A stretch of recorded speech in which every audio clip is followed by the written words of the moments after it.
friends, welcome to Lukmana S. So friends, today we are going to analyze one more topic, that is reform in World Health Organization, demand of time for global governance. Friends, WHO has been in news in recent times because of largely two things. One is the WHO mishandling this COVID-19 crisis. There was delay in naming COVID-19 as public health emergency and subsequently a pandemic. In fact, there is allegation that WHO is under influence of China.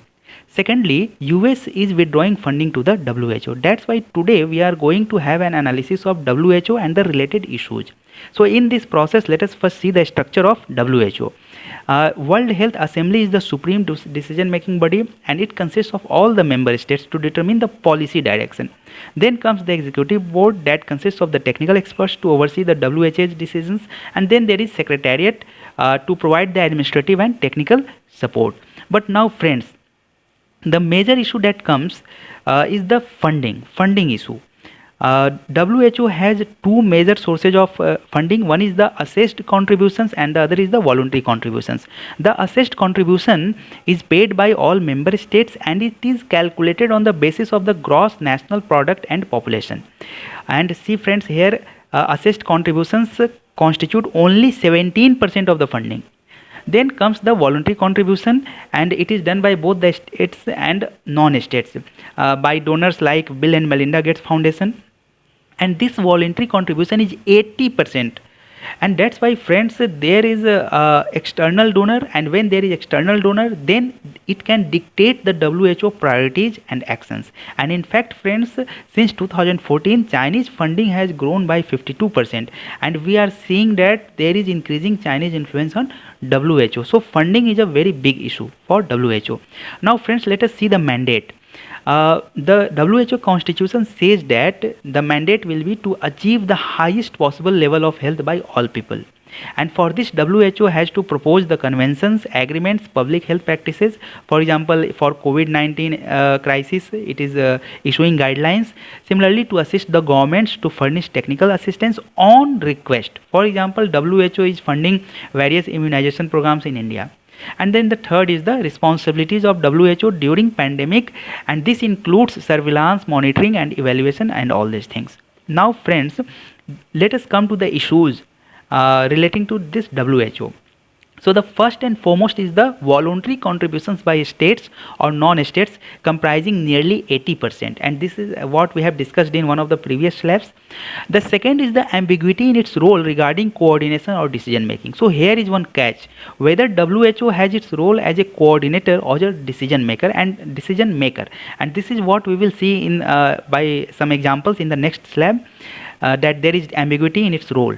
And that's why there is also lack of clarity over the division of role between WHO and the national government. This will also we will see through the examples. By the way friends, let us see here there is difference between coordination and decision making.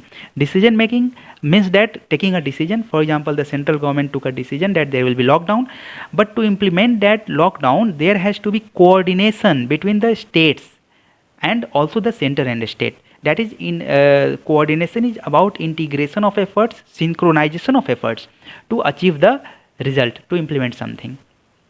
So this was about coordination and decision making. Now let us come to the examples friends. So two examples we have taken. One is the 2003 SARS outbreak, and WHO issued travel ban to the SARS affected areas, but the criticism was there, and it said it was criticized for taking role of government assessor or critic.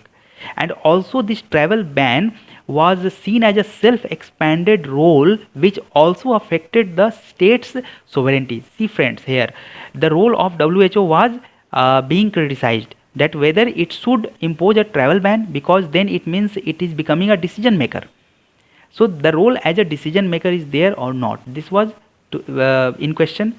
Then in second example, 2009 H1N1 outbreak, we can see that WHO declared it pandemic, and that was also criticized that this decision is premature. Then some people also alleged that there was influence of pharmaceuticals, because we have seen there is voluntary contribution, nearly 80% of the funding, and that's why influence of the external donor is also there on WHO. So here also this was criticized. So these two examples can help us in understanding what are the issues plaguing this WHO. Now let us see friends, how we can see through these arguments that we have gone through in previous labs, that WHO has vague mandate whether it has to take a decision or not, because when it takes a decision, for example travel ban in case of this SARS crisis, then it was said that it has taken on the state's sovereignty.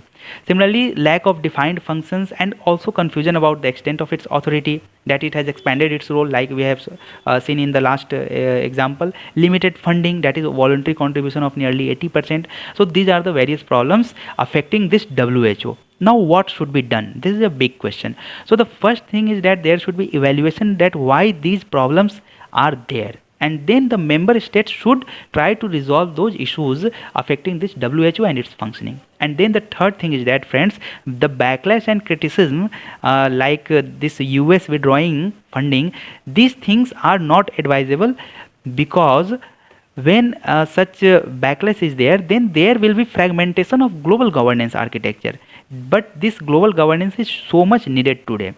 And also, friends, you must understand that the power politics affects the global institutions. For example, US role in WTO we have seen, and when such global institutions are affected, then that also undermines the significance of equitable, just and rules based world order, and the loss is to most vulnerable and weak sections of the global order, that is the weakest nations, they are the most affected. That's why it is not advisable that there should be backlash. So in fact, what should be done, friends? So to conclude, the global governance is the need of the day, because there is globalization already, there is interdependence, and there is also cross border nature of various issues like climate change, global terrorism, and of course this COVID-19 crisis, it is also a global problem. That's why global governance architecture must be protected, its credibility must be ensured, must be preserved and promoted.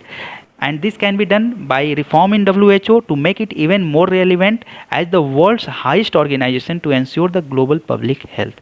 Thank you, friends.